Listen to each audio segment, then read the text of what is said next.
ಜಾಸ್ತಿ ಜನ ವಿಮೆನ್ಸ್ ನಮ್ಮ ಟೀಮಲ್ಲಿ ಕೂಡ ವರ್ಕ್ ಮಾಡ್ತಾ ಇರೋದು.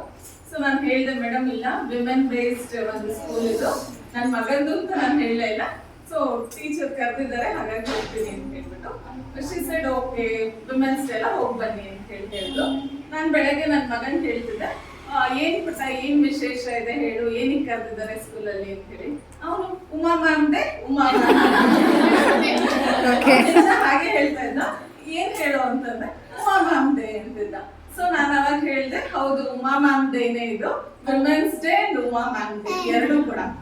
ಸೊ ಯಾಕೆಂದ್ರೆ ಹೆಣ್ಮಕ್ಳು ನಾವೆಲ್ಲರೂ ಇದೀವಿ ಇಲ್ಲಿ, ಫಿಸಿಕಲಿ ತುಂಬಾ ಚೆನ್ನಾಗಿ ಇಲ್ಲೇ ಇದ್ದೀವಿ, ಮೆಂಟಲಿ ನಾವೆಲ್ಲ ಅಯ್ಯೋ ಕೆಳಗಡೆ ನನ್ನ ಮಗನ್ ಬಿಟ್ಟು ಬಂದಿದ್ದೀವಿ, ಮನೇಲಿ ಯಾರನ್ನೋ ಬಿಟ್ಟು ಬಂದಿದ್ದೀವಿ, ಟೈಮ್ ಆಗುತ್ತಾ 12 ಗಂಟೆಗೆ ಮುಗಿಸ್ತೀವಿ ಮೆಸೇಜ್ ಹಾಕಿದ್ದಾರೆ, ಬಟ್ ಅದಕ್ಕಿಂತ ಎಕ್ಸ್ಟೆಂಡ್ ಆಗುತ್ತಾ. ನನಗೂ ಕೂಡ ಅದೇ, ನಾನು ಆಫೀಸಿಗೆ ಇಲ್ಲಿಂದ ಮುಗಿಸ್ಕೊಂಡು ಆಫೀಸಿಗೆ ಹೋಗ್ಬೇಕು.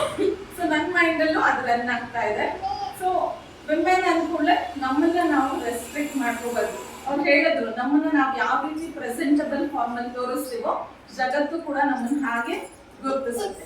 ನನ್ನನ್ನು ನಾನೇ ಇಲ್ಲ ಸಾಕು ನನಗೆ ಇಷ್ಟೇ ಅಂತ ಹೇಳಿ ನನಗೆ ನಾನೇ ರೆಸ್ಟ್ರಿಕ್ಟ್ ಹಾಕೊಂಡ್ರೆ ಅಷ್ಟೇ ಸೀಮಿತ ನಾವು. ಸೊ